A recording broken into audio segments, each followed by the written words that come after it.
नमस्कार दोस्तों, मेरा नाम कार्तिक नाइक है और आप देख रहे हैं खबरों की खबर। तो चलिए शुरू करते हैं। दोस्तों, दिल्ली विधानसभा चुनाव के साथ ही मिल्कीपुर उपचुनाव का मतदान भी बुधवार को पूरा हो गया है। इन दोनों चुनाव पर सिर्फ इन्हीं राज्यों के बाशिंदों की नहीं बल्कि पूरे देश की नजरें टिकी हुई हैं। सब एक दूसरे से पूछ रहे हैं कि क्या मिल्कीपुर सीट बीजेपी के खाते में आ रही है। सब एग्जिट पोल के अनुमानों के जरिए जानना चाह रहे हैं कि अयोध्या में हारने के बाद मिल्कीपुर सीट का क्या होगा।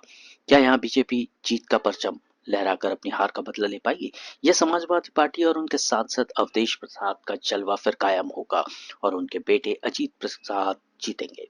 इन चुनाव में हुई 65.35% वोटिंग ने यह साफ कर दिया था कि जनता इस इलेक्शन को लेकर बेहद गंभीर थी। ये रिकॉर्ड मतदान इसकी गवाही भी देता है कि मिल्कीपुर सीट एग्जिट पोल के नतीजे क्या कहते हैं। दरअसल मिल्कीपुर उपचुनाव में जिस तरह मतदान समाप्त हुआ है और वोट परसेंटेज पिछली बार से काफी ज्यादा रहा है, तो कहीं ना कहीं ये बात साफ हो गई है कि बचा हुआ वोट परसेंट भाजपा के खेमे में जा रहा है। ये बात निकल कर आई है कि भाजपा यहाँ से बढ़त बना रही है।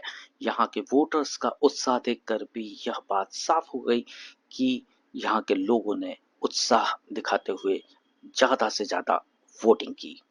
कई लोगों ने बताया कि योगी और मोदी को उन्होंने वोट दिया है। इसकी वजह भी साफ है कि उनको पता है कि देश और प्रदेश में किसकी सरकार है। ऐसे में वोटर अच्छी तरह से जानते थे कि अगर सत्तासीन बीजेपी इस सीट को जीतती है तो उनके क्षेत्र का विकास को बल मिलेगा। वहीं ऐसा भी माना जा रहा है कि मिल्कीपुर विधानसभा में 400 से अधिक बूथ थे और 50% से ज्यादा बूथों पर एक तरफा भारतीय जनता पार्टी की तरफ वोट जाते दिख रहा है। ऐसा स्थानीय पत्रकारों ने साफ बताया है।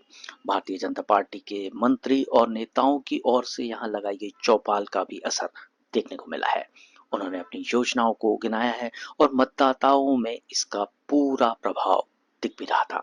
मिल्कीपुर एग्जिट पोल की स्थितियां साफ दिखा रही हैं कि भारतीय जनता पार्टी एक अच्छे मार्जिन से यहां चुनाव जीतने जा रही है। प्रत्याशियों द्वारा एक दूसरे पर लगाए गए आरोप प्रत्यारोप का कोई खास असर यहाँ दिखाई नहीं दिया था।